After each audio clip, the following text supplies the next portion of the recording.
Namastê, essa é a nossa lição introdutória do nosso curso de mantras. Nós vamos começar com um mantra de saudação ao Mestre. Vande Gurunam Charanaravindeya Sandarshita Swatma Sukhava Bodhi Nishreyase Jangalikaya Mane Sansara Hala Halamoha Shantyai. Reverencie os pés de lótus dos mestres que despertam a felicidade inerente à percepção do verdadeiro ser. Como médicos peritos, eles neutralizam o veneno da ilusão mundana. Bem, então com a bênção dos mestres a gente começa esse curso sobre mantras. E, bom, para começar, o que são os mantras? Mantras vem da palavra sânscrita man, essa raiz, man significa pensamento, e o sufixo tra, que significa instrumentalidade. Então nós temos várias palavras assim, como por exemplo yantra. Yantra também tem essa ideia de instrumento, mas em vez de ser um instrumento sonoro, é um instrumento gráfico, são símbolos, né? São formas geométricas. Então mantras é um instrumento que é direcionado para controlar, para direcionar o nosso pensamento, a nossa mente. Então essa mesma raiz man, ela também dá origem à palavra manas, que significa mente, e outro significado desse sufixo tra é proteger ou libertar. Então aí a gente pode entender mantras, né, como aquele instrumento que serve para proteger a nossa mente, libertar a nossa mente. Ou direcionar o nosso pensamento para aquilo que a gente realmente quer direcionar. Focar o nosso pensamento, meditar em algo. Bem, mas proteger e libertar a mente do quê? A gente pode pensar, né, para que serve, do que a gente quer libertar a nossa mente. E é justamente de várias influências negativas que afetam a nossa mente. Porque a mente ela é muito instável. A Bhagavad Gita explica que a mente é chanchalam, ela está sempre pulando de galho em galho, né? Ela está sempre igual um macaco que não consegue parar quieto e fica pulando de um lugar para o outro. Ela é muito inquieta, muito instável, então ela nos influencia de muitas maneiras e se a pessoa não tem a capacidade de controlar, de direcionar a sua mente, a mente se torna uma grande inimiga. Mas para aquele que aprendeu a lidar com a mente, que sabe trabalhar com a sua mente, que sabe focar, direcionar bem a mente, ela se torna a maior das amigas. Então, isso está explicado na Bhagavad Gita e também Patanjali, que foi quem sistematizou o sistema de yoga. Ele começa o seu tratado dizendo Yogas Chitta Vritti Nirodha, que yoga significa a gente conseguir apaziguar a nossa mente. E, bem, então o mantra ele vai ajudar, vai proteger, libertar a nossa mente de várias energias negativas, de influências negativas, de uma atuação desfavorável que a mente pode ter quando ela está descontrolada.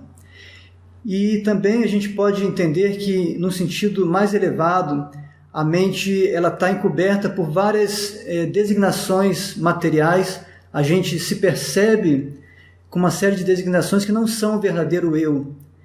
Então, o mantra ele vai ajudar a remover essas várias camadas, de falsas identificações.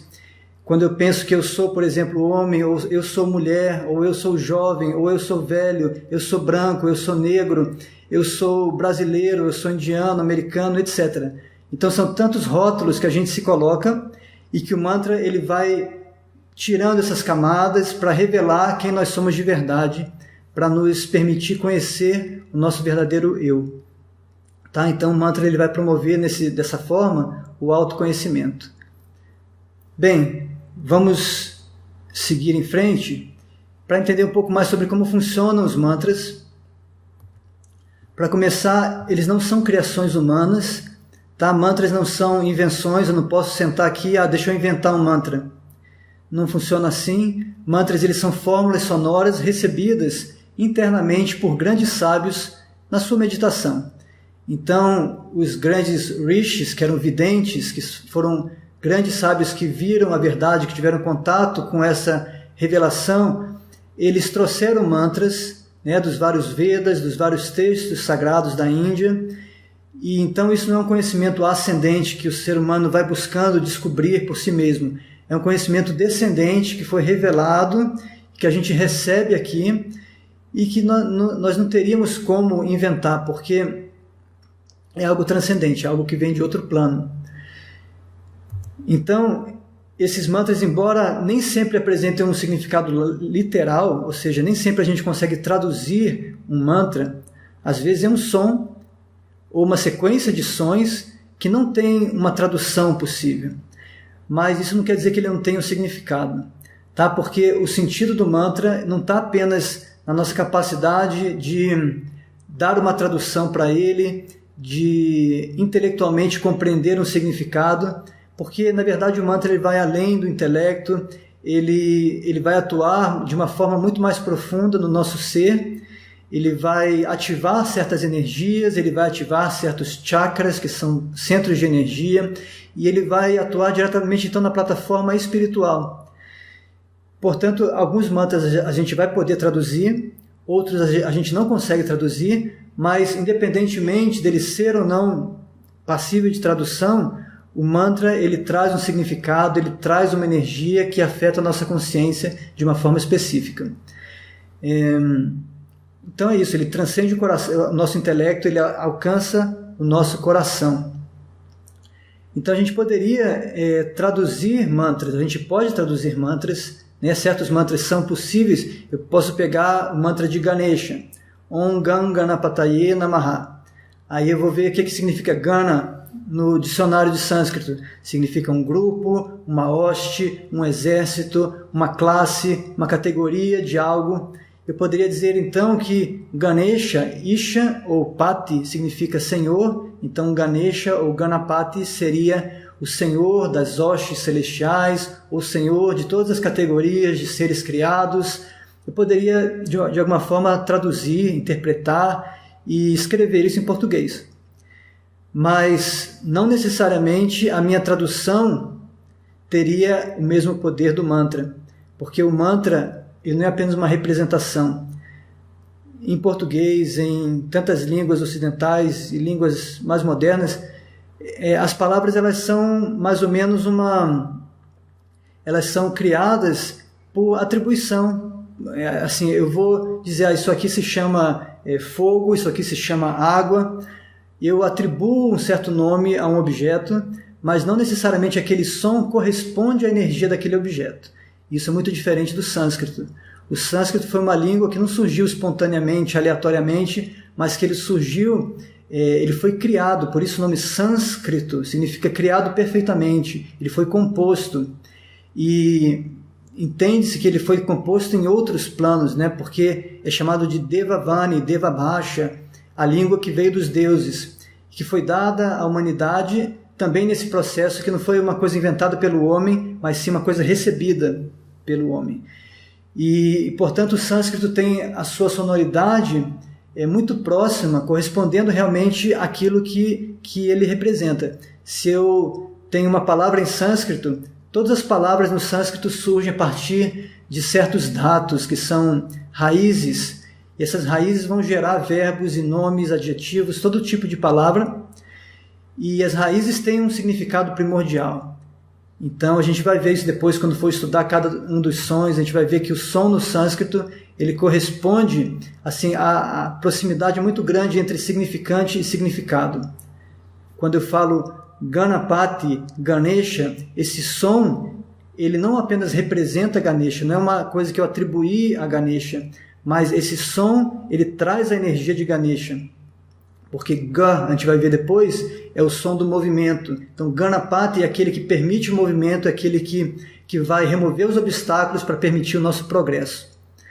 E assim, todos os nomes, os mantras, eles vão sempre ser compostos de sílabas que trazem certas energias e que combinadas vão produzir um efeito, né, específico. Bem, então o efeito transformador dos mantras deve-se ao seu refinado padrão vibracional. É mais ou menos o que eu estava tentando falar. Tá? A vibração sonora ela traz um efeito.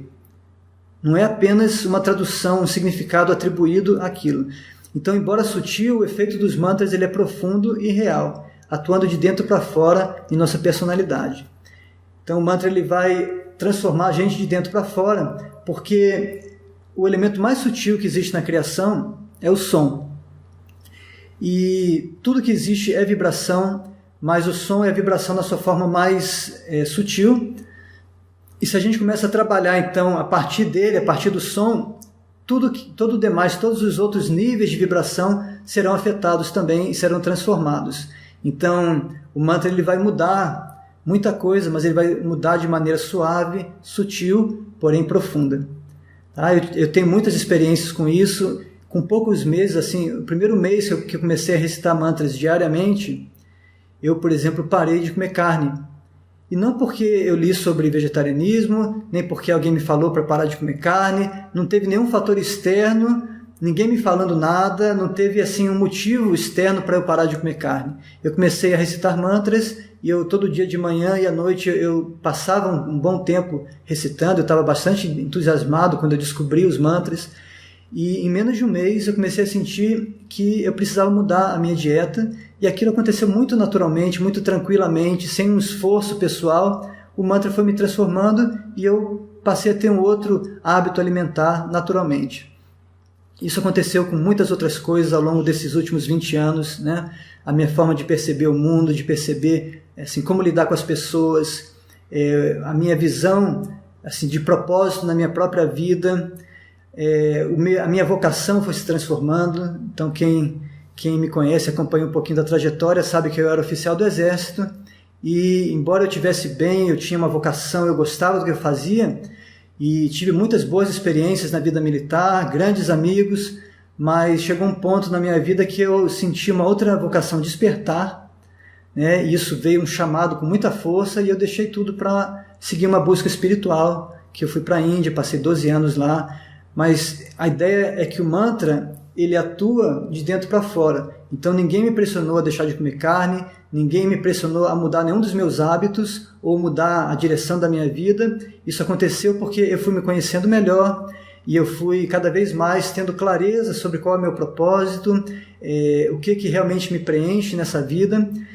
E o que aconteceu comigo não vai ser o que acontecerá com você, com qualquer pessoa que pratique os mantras, porque o mantra não vai impor um caminho, o mantra vai revelar quem você é, e daí você vai seguir o seu caminho, né, com mais clareza. Então é assim que funcionam os mantras. Existem vários tipos de mantra. O mais simples, mais curto é o Bija Mantra, que são mantras semente. Então eu tenho sílabas que elas trazem uma certa energia de forma condensada. O Bija Mantra mais famoso é o Om, tá? É o som primordial da criação, ele é um símbolo do absoluto, ele é a junção do A, que a gente vai ver depois, é o primeiro som, é o som que permeia tudo, o som do absoluto, de abertura, de expansão, e depois o A se combina com o U, que é já formado nos lábios, é um fechamento, é proteção, é preenchimento. E depois tem o M, né? Faz OM. O A com o U eles se fundem fazendo O, então fica OM. E esse som nasalizado ele vai preencher toda a nossa cavidade bucal, nasal. Ele vai então representar na forma de som a ideia de início, fim e meio. É o início do nosso aparelho fonador, é o A que vem lá de dentro. É o fim, que é o U produzido no final, né, dos lábios, que é o final do aparelho fonador, e o M que vai preencher toda aquela cavidade bucal e nasal. Então a gente tem o som do absoluto, o som que representa início, fim e meio.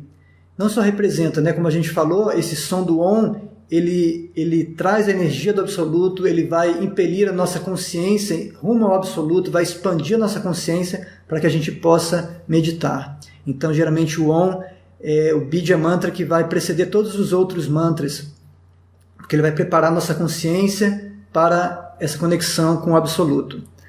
Mas daí tem muitos outros. Se eu substituo o som do U pelo I, eu tenho Ain.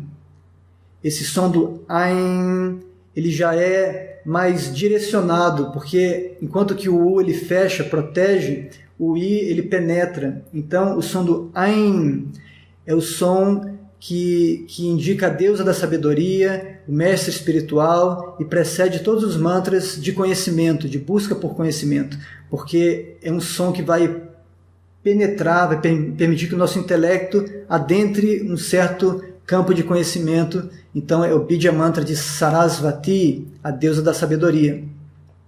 E daí nós temos muitos outros, temos Gan, de Ganesha, temos Klin, que é o Bija Mantra de Krishna, e tantos outros Bija Mantras. Tem os vários chakras do nosso corpo, né? Cada chakra ele tem um Bija Mantra que ativa a energia daquele chakra, e por aí vai. Esse material que eu estou falando aqui na introdução, na verdade está na nossa apostila, tá? No e-book que vocês devem ter baixado, e se não baixaram ainda, o link vai estar aí, vocês podem baixar. E eu estou aqui dando uma passada geral só para a gente não ficar, para quem não leu não ficar perdido, e quem já leu a gente fazer uma recapitulação. Bom, outro tipo de mantras são os Mula Mantras, que já são mantras raiz. Então depois da semente a gente tem a raiz é um mantra curto, direcionado a uma divindade específica. Então geralmente tem a palavra Namaha no final, porque Namaha é a saudação, reverência. E, por exemplo, a gente tem Om Namah Shivaya, reverências a Shiva, eu reverencio a Shiva. Klim Krishnaya Namaha, reverências a Krishna. E por aí vai. Om Ganganapataye Namaha, reverências a Ganesha, que remove os obstáculos. Então esses são Mula Mantras, mantra raiz. Tem outros exemplos também lá na apostila. Pranama Mantras são versos, mantras utilizados para oferecer reverências. Eles são mais longos que o Mula Mantra. Então, por exemplo, eu tenho o Pranama Mantra que eu recito para o meu mestre espiritual.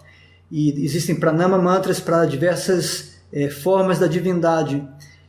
E, então, assim, são mantras mais longos, mas que têm essa ideia, de oferecer reverências. No início dessa lição, a gente a gente recitou um mantra que era um Pranama Mantra para os mestres espirituais. Tá? Vande Gurunam Charanara Vinde, ofereço reverência aos pés de lótus dos mestres.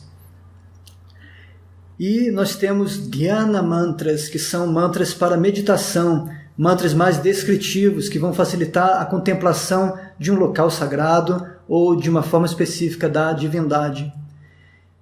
Bem, e daí nós temos também, às vezes, coletâneas de vários mantras. Eu tenho, por exemplo, Ashtakams, que seriam 8 versos, 8 mantras na sequência, tratando de um tema em comum. Ou teria Dashakam, que seriam 10, formando, às vezes, um stotra. Por exemplo, temos o Dashavatara Stotra, que são 10 versos glorificando os 10 avataras de Vishnu. Tá? Então, isso são 10 versos juntos, com aquele mesmo tema, cada um falando sobre um avatara, e os 10 juntos são chamados de Dashavatara Stotra. Então, Stotra é um outro tipo, outra categoria de mantra. Ou temos Stutis, também, às vezes mais longas, pode ser um capítulo inteiro de um texto sagrado. Então, uma série de versos glorificando, descrevendo e narrando as atividades de uma divindade pode formar Stuti. Certo? Então são vários tipos, esses são os principais. E a prática de mantras, que é o tema e o foco principal do nosso curso, é baseado em 3 pilares fundamentais. O primeiro é a compreensão da fonética. A fonética ela é bastante simples, porque o sânscrito, como eu falei, ele não foi uma língua que surgiu aleatoriamente, mas ele é uma língua que foi pensada em cada detalhe. Então o alfabeto sânscrito ele pode assustar quem não conhece, porque são 47 caracteres, Às vezes o pessoal conta alguns adicionais, fazendo 50. Então a gente pensa, puxa, mas é muito mais do que o nosso alfabeto brasileiro, Mas o que acontece é que nesses 47 ou 50 caracteres do sânscrito, cada caractere representa um som apenas, e cada som é representado apenas por ele. Então a gente não tem confusão, porque quando a gente vê no inglês, a gente tem a letra A às vezes tem som de E, às vezes de E, às vezes de A. A letra U vai ter som de U, de E, de U, Então é muito confuso. Quem não conhece a língua inglesa não consegue pronunciar, não consegue ler um texto em inglês, porque eu não vou saber P-U-T é igual a put, B-U-T é igual a but, e daí eu tenho universe, são 3 sons diferentes para a mesma letra, para a letra U. O português talvez não seja tão ruim, mas também tem essas nuances, né? Então a pessoa precisa conhecer a língua para poder saber como pronunciar a palavra. No sânscrito isso não acontece. No sânscrito você pode não saber nada de sânscrito, pode não entender as palavras, mas se você aprende a pronunciar, você lê um texto de sânscrito sem dificuldade nenhuma, tá? Com confiança de que você está pronunciando aquilo corretamente. Então a gente vai ver que é bem sistemático, e se a gente entende os princípios da fonética do sânscrito, a gente nunca mais vai ter dúvida quanto à pronúncia. Daí depois um outro fator que é importante é a métrica, que vai dar o ritmo do mantra. Então os mantras eles vão ter, né, principalmente os mais longos, uma métrica que produz um ritmo. Esse ritmo também tem um efeito na nossa consciência. Então saber recitar aquele verso dentro do ritmo que ele tem, o ritmo original, isso vai realmente dar aquela cadência que é a própria do verso. Tá certo? E também são poucas regras bem simples que a gente, uma vez que aprenda, a gente nunca vai ter dúvida sobre qual sílaba é curta, qual sílaba é longa. E daí a gente coloca o verso no ritmo correto. Isso vai ser, então, no nosso curso, o primeiro módulo será sobre fonética, o segundo módulo será sobre métrica. E nós teremos 3 encontros ao vivo, online, que aí a gente pode utilizar tanto para revisar, tirar dúvidas, né, do que foi aprendido no módulo 1 e 2, e também para poder abrir espaço para outros temas, para compartilhar experiências, para esse item 3 que eu coloquei aqui, a compreensão dos fundamentos, do processo e do fim, né, que tem essas palavras em sânscrito aí, Sambandha, Abhidheya, Prayojana. Significa, Sambandha é compreender, né, a relação entre as coisas, Abhidheya é entender o processo, como é que a gente pratica algo, e Prayojana é a meta que a gente quer alcançar. Ou seja, eu pego um mapa, né, onde é que eu estou? Eu estou aqui, para onde é que eu vou? Eu vou para lá, e qual que é o caminho? Vou seguir por aqui, por aqui, por aqui. Então isso aí é Sambandha, Abhidheya, Prayojana. Eu entender onde eu estou, onde eu quero chegar e qual que é o caminho, qual que é o processo. Então isso daí a gente pode conversar nos encontros que vamos ter ao vivo. A ideia é que eu vou passar para vocês ali a minha experiência e tirar dúvida que vocês têm sobre como a gente pode praticar isso no dia a dia, tá? Trocar ideias mesmo nesse sentido, como é que a gente aplica a ciência do mantra na nossa vida. E, bem, é importante receber dentro de uma tradição os mantras, porque o mantra, ele, assim, a tradição, ela traz uma série de ensinamentos que vão dar suporte a essa prática do mantra, vão nos ajudar a entender melhor a atitude correta para recitar aquele mantra, as técnicas para recitar aquele mantra, aquilo que funciona, que foi testado por centenas, milhares, inúmeras gerações, né, e que deu resultado. Então, receber o mantra numa tradição é a maneira correta, é a maneira que é recomendada nas escrituras. E nesse curso que eu vou estar fazendo é direcionar vocês e dar para vocês as ferramentas para que vocês possam recitar qualquer tipo de mantra. Agora, eu não vou dizer para vocês recitarem mantras da tradição X, Y ou Z, porque talvez alguns de vocês se sintam inspirados ou já estejam conectados a uma certa tradição. Talvez alguns estejam na tradição budista, outros na tradição do yoga, na tradição do Vedanta, na tradição Shaiva, na tradição Vaishnava, e são muitas tradições da Índia que recitam mantras em sânscrito. Independentemente de qual que você se identifica, você pode, com essas ferramentas que eu vou passar no curso, recitar todos os mantras da sua tradição, sem dúvida, sem medo de errar. E, bem, então eu não vou estar passando para vocês recomendando, você canta esse mantra ou canta aquele mantra, porque isso aí é feito do mestre para o discípulo, tá? Ou pelo menos você tem que buscar entender quem você é, qual é o seu propósito e buscar mantras que se alinhem com o seu propósito. Nem todo mantra vai ter todo o mesmo efeito. Mantra pode ser comparado a um remédio, né? E na medicina da Índia, no Ayurveda, os médicos não prescrevem o mesmo remédio para todo mundo. É diferente da medicina ocidental, que é mais genérica. Então, está com dor de cabeça, toma tal remédio. está com dor de barriga, toma outro remédio. E todo mundo toma o mesmo. O remédio é feito para toda a população humana. Agora, um Vaidya, um médico ayurvédico, ele vai primeiro tirar o pulso da pessoa, ele vai procurar entender qual é a constituição física daquela pessoa. Então, ele é mais Vata, Pitta, Kapha, né? E, então, dependendo da constituição física, duas pessoas com o mesmo sintoma vão receber um tratamento diferente, com remédios diferentes, porque numa pessoa o elemento fogo é predominante, então ele não pode dar um remédio que vai piorar, que vai agravar aquele elemento, ele vai ter que dar um outro tipo de remédio, na outra pode ser mais a água ou o ar. Então, ou seja, o médico ayurvédico ele vai diagnosticar e vai dar para cada pessoa aquilo que funciona melhor para ela.